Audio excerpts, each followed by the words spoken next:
네, 오늘 오후 궁금해선 축구 국가대표 황의조 선수의 불법 촬영 혐의와 관련된 소식들 먼저 짚어보도록 하겠습니다.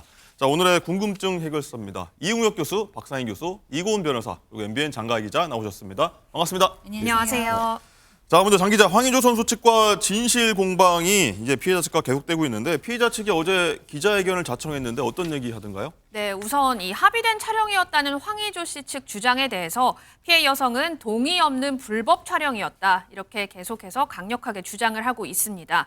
황의조 씨는 휴대전화를 잘 보이는 곳에 놨고 또 여성도 인지를 했다. 교제 기간에 이 촬영물을 함께 보면서 삭제하기를 반복했다라고 언급을 하면서 이게 바로 합의 정황을 뒷받침하는 증거라고 했는데요. 네. 피해자 측에서는 당시 분명히 싫다고 했다는 황의조 씨와의 통화 녹취록 내용을 공개를 했습니다. 또 피해자 측 변호사는 영상 유출로 인한 피해자가 추가로도 있다고 주장을 했는데요. 이 피해자 측 변호인 얘기 들어보겠습니다. 피해자가 가해자가 영상을 찍을 것이라고 늘 예의주시하며 휴대폰을 어딘가 두면 촬영 중일 것이다 라고 생각하고 그걸 알았어야 합니까?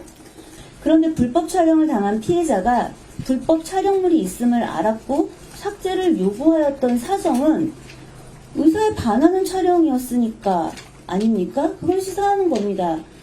처음에는 통화를 하자고 합니다. 황의조 씨가. 통화하면서 불법 촬영이었잖아요. 피해자가 애걸 듣고 울고 막 하면서 얘기를 합니다. 거기에서는 아니라고 안 해요. 네, 피해자 측은 이 영상 삭제를 요구했다는 점에서 이제 동의가 없던 불법 촬영이라고 일단 주장을 하고 있고, 이제 반면 황 선수 측은 휴대전화를 다 보이는 데 놨다. 이거 다 피해 여성도 알고 있었던 거 아니냐, 뭐 묵시적인 동의 있던 거 아니냐, 이렇게 좀 주장하고 있어요. 네, 맞습니다. 이 황의조 선수 측의 입장은요. 예. 시대 촬영에 사용했던 그 휴대전화 자체가 황 선수가 평소에 사용하는 일반 휴대전화였고 촬영 당시에도 이 피해자가 잘 보일 수 있는 곳에 설치를 해두고 촬영을 했다. 뿐만 아니라 이 해당 촬영물은 연인 사이였던 이 상대 여성과 함께 봤다. 그리고 교제 중간중간에 이제 합의하에 영상 함께 보고 삭제했던 것도 사실이다. 이렇게 주장하고 있습니다. 또 이 촬영 이후에도 1년 정도 더 교제를 이어가면서 추가로 촬영한 사실이 있다라고 덧붙이면서 뭐 해당 여성 측이 이제 명시적 합의가 없어서 불법 촬영이었다라고 주장하지만 이 장기 교제를 이어오면서 당사자 상호 간에 이제 인식하고 서로 다 알면서 촬영했기 때문에 이런 부분은 의사에 반한 불법 촬영이다 이렇게 주장하기 좀 무리가 있지 않나라는 것이 황 선수 측의 입장입니다. 근데 대법원 판결을 좀 살펴보면요, 연인 사이에 아무리 성관계를 동의했다 하더라도 성관계 장면을 촬영하는 것까지 동의했다라고 보긴 어렵기 때문에 명시적으로 거부 의사를 밝히지 않았다라는 게 언제든 우리의 그런 은밀한 부분을 촬영해도 된다라는 허용 의사라고 볼 수 없다라는 판례가 없다. 있습니다. 그렇군요. 일단은 이 교수님, 일단 뭐 왜 했는지, 왜 촬영했는지 일단은 제일 이해가 안 되는데, 일단 영상을 찍고 보여준 행위, 이거만 봤을 땐 합의가 아니라 일단 영상을 찍었다, 뭐 이런 통보로 일단은 보여지긴 하거든요. 그러니까 이 동의를 했느냐 여부에 대한 판단이 아주 그 중요한 이번에 그 요체인 거죠. 왜냐하면 그것이 불법 촬영물이 되느냐 관건이기 때문에. 근데 지금 말씀하신 바와 같이 그 휴대폰이 놓여 있다라고 하는 것을 알고 있었다. 이 사실만으로 이것이 그 동의를 인정받는 데는 한계가 있을 것이고요. 또 그 다음에 그 영상을 보여줬다. 그것이 동의를 의미하는 것은 역시 아니고요. 또 이것이 함께 봤다.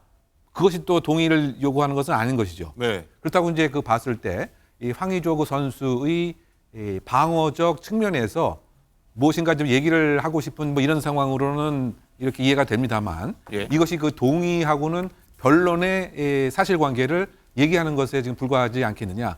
다른 맥락도 우리가 쭉 뭐 살펴보겠지만 분명히 피해자는 동의를 안 했다라고 하는 여러 가지 지금 상황들이 이렇게 드러나고 있는 것으로 봐서 기계가 지금 작동 중인 것을 알고 있었다라고 하는 사실과 동의를 했느냐의 여부는 이것은 완전히 별개의 문제가 별개다. 아닌가, 저는 그런 생각을 해봅니다. 네. 장가희 기자, 일단 피해자 측은 황의조 선수가 불법 촬영이 아니었다, 이런 증거를 남기려고 했다는 그런 모습들이 좀 있어요. 네, 그렇습니다. 피해자 측에서 공개한 내용에 따르면 이 피해자가 이렇게 얘기합니다. 불법적인 행동을 한 건 너도 인정해야 한다. 이렇게 얘기를 해요. 그런데 황의조 씨가 이 말에 대해서 한 2시간 정도 후에 이렇게 답을 합니다. 불법으로 촬영한 건 아니지만 그래도 소유하고 있던 걸 도난당한 건 내 부주의다. 피해가 가지 않게 노력하겠다라고 말입니다. 피해자 측 법률 대리인은 황의조 씨가 불법 촬영이라는 말에 반박을 하지 못하다가 시간이 지난 뒤에야 이에 대해서 언급을 하는데 아마도 피해자와 대화를 한 뒤에 이 변호사와 통화를 해서 법률적인 조력을 좀 받지 않았겠느냐 이렇게 주장을 하고 있는 상황입니다. 2시간 뒤에 뒤늦게 메시지를 보내서 불법 촬영을 한 건 아니지만 이런 단서를 달았는데 일단 변호사님 일단은 이게 자신한테 황의조 선수가 자신한테 좀 유리하게 좀 남기기 위한 증거를 만들었다고 보시는 거예요? 어떠신가요?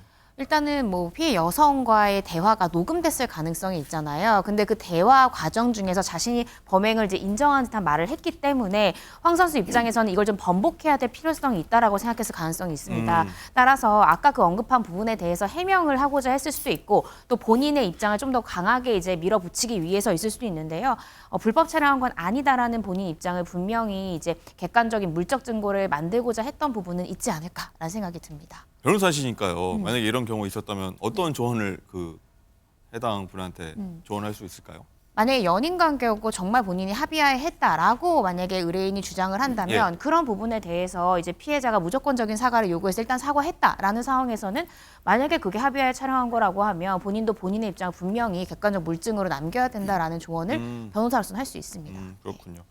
일단은 황 선수가 불법 촬영했다는 점이 인정된다면요. 어떤 처벌 일단은 받게 되나요?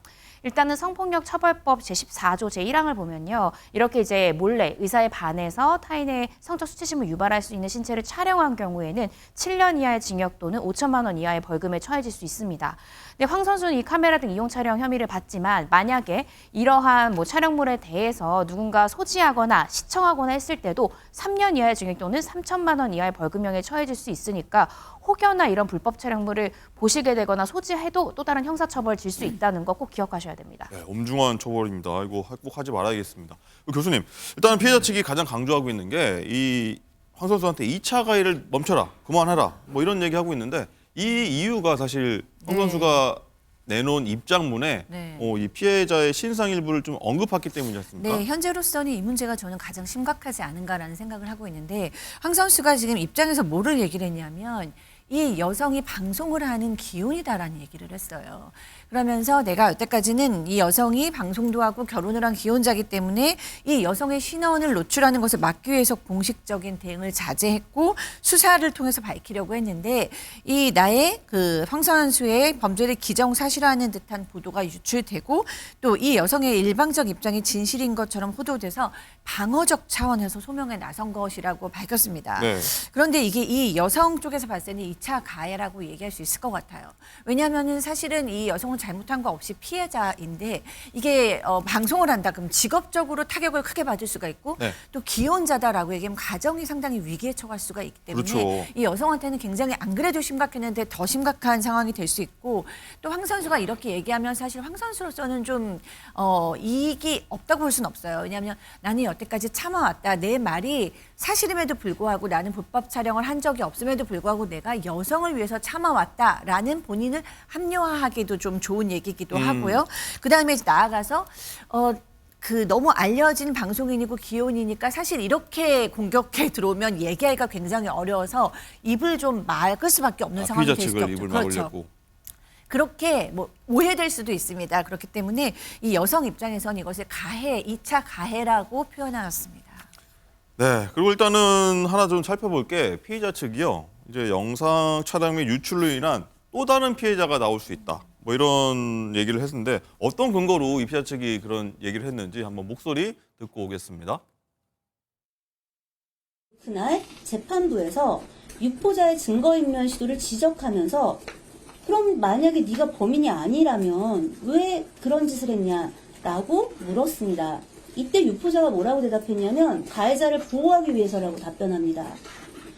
뭘 보호하겠다고 했던 거냐면 가해자가 지인들과 불법적으로 촬영물을 공유하였다라는 취지의 발언을 하였고요. 그 외에 다른 추가 범죄 행위가 언급되었습니다. 네, 변호사님. 일단은 이게 영상을 촬영하고 그 영상을 다른 사람, 다른 지인한테 유포하고 공유했다는 것 자체가 굉장히 심각한 일 아닙니까? 맞습니다. 사실 형량은 촬영과 유포가 동일합니다. 그렇지만 실제 처벌이 될 때는요. 단순히 촬영을 했을 경우에는 뭐 신체 부위나 이런 부분이 좀 경미할 경우에는 뭐 집행유예나 벌금형도 선고될 수 있지만 아무리 뭐 성적 수치심의 유발 정도가 그렇게 중하지 않은 신체라고 해도 유포할 경우에는 실제 실형이 선고되는 경우가 굉장히 많습니다. 정말 피해자 측의 주장대로 황 선수가 뭐 제3자, 뭐 지인들과 사건을 이 해당 영상을 공유했다라고 하면 이는 굉장히 심각한 문제고요. 또 다른 피해자들의 또 성적 수치심을 유발할 수 있는 영상까지 있다 이러면 황 선수에 대한 형량 굉장히 높게 인정될 수 있기 때문에 지금 저도 계속 수사의 추이를 좀 지켜보고 있는 그런 상황입니다. 네. 일단 뭐 황의조 선수가 어떻게 뭐라고 얘기하는지도 궁금한데 어제 바로 입장문을 냈죠, 장갈 기자. 네, 그렇습니다. 우선 황의조 선수는 이제 영상 유포의 피해자라면서 촬영과 관련해서 당사자의 취향을 제3자가 비난하는 것은 온당하지 않다며 이 불법 촬영이 아니었다는 점을 우회적으로 밝히기도 했고요. 네. 자, 그러면서 형과 형수는 황의조 선수의 많은 부분을 뒷바라지를 했고 황의조 선수를 음해할 어떤 동기도 없다. 형수와의 불륜이라든지 형제 간의 금전 다툼은 전혀 사실이 아니라고 했습니다. 또 황의조 선수의 영상 유포에 대해서 고소를 추진한 사람이 형과 형수라는 점에서 억측은 삼가 달라 이렇게 당부하기도 했습니다. 네, 교수님, 박 교수님. 일단 뭐 별의별 추측이 많이 나와서 이런 입장문을 낸 건데 뭐 형수와의 금전 다툼도 아니고 불륜 관계도 아니다 이렇게 강조했습니다. 일단 이 부분에 대해서 누리꾼들이 굉장히 의문 많이 제기했던 부분이에요, 사실. 네, 그렇죠. 왜냐하면 사실 합리적으로 객관적으로 이해를 할 수가 없는 상황이기 때문입니다. 모두가 혼란스러울 수밖에 없어요.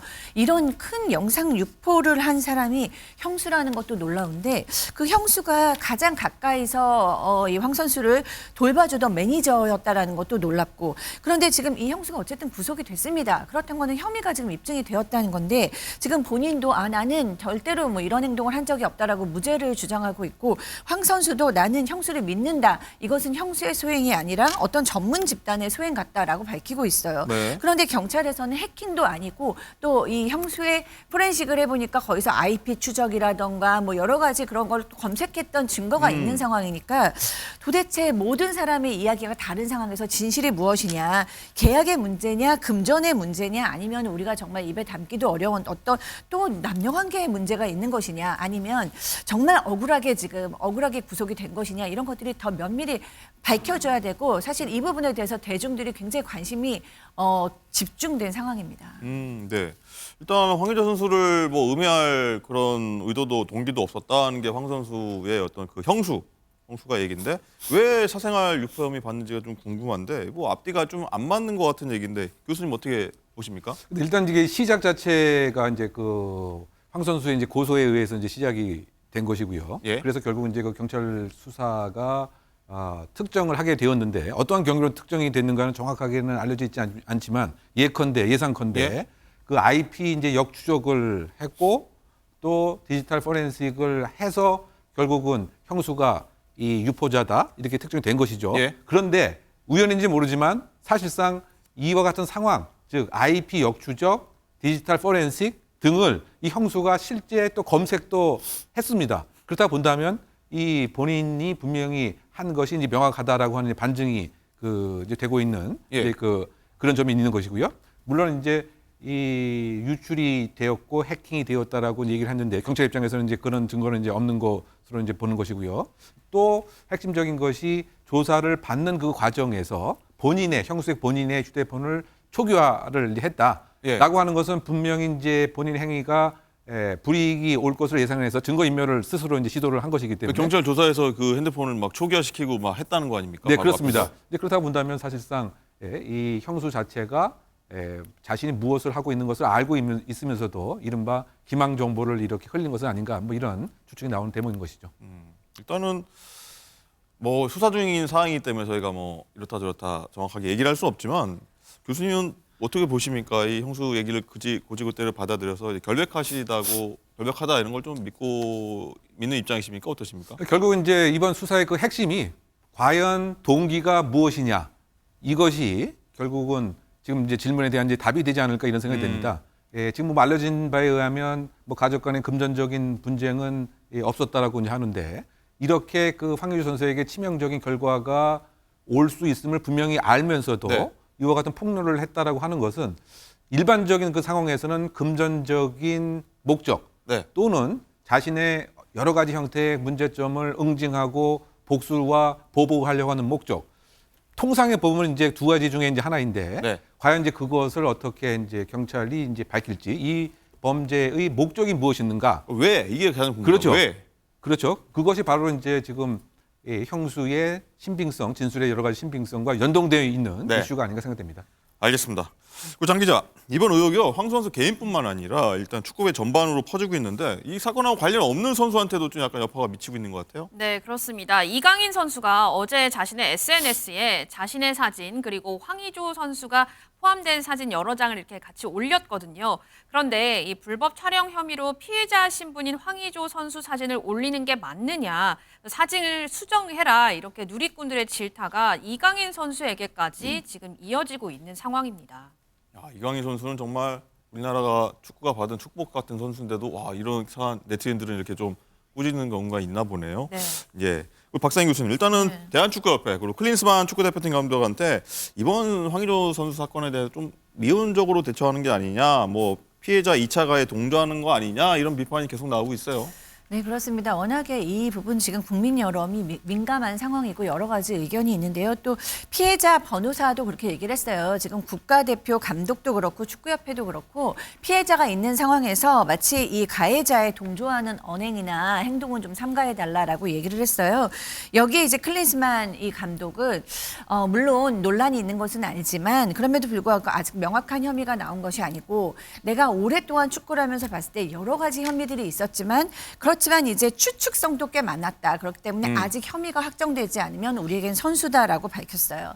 그러니까 또 변호사는 그러면 범죄만 아니면 이 국가대표 선수에게 불법행위나 부도덕하고 비윤리적인 문제가 아무것도 아니라는 얘기냐라고 이제 또 대응을 했습니다. 뭐 이런 것들이 상당히 좀 양쪽의 말이 일리가 있기는 한데요.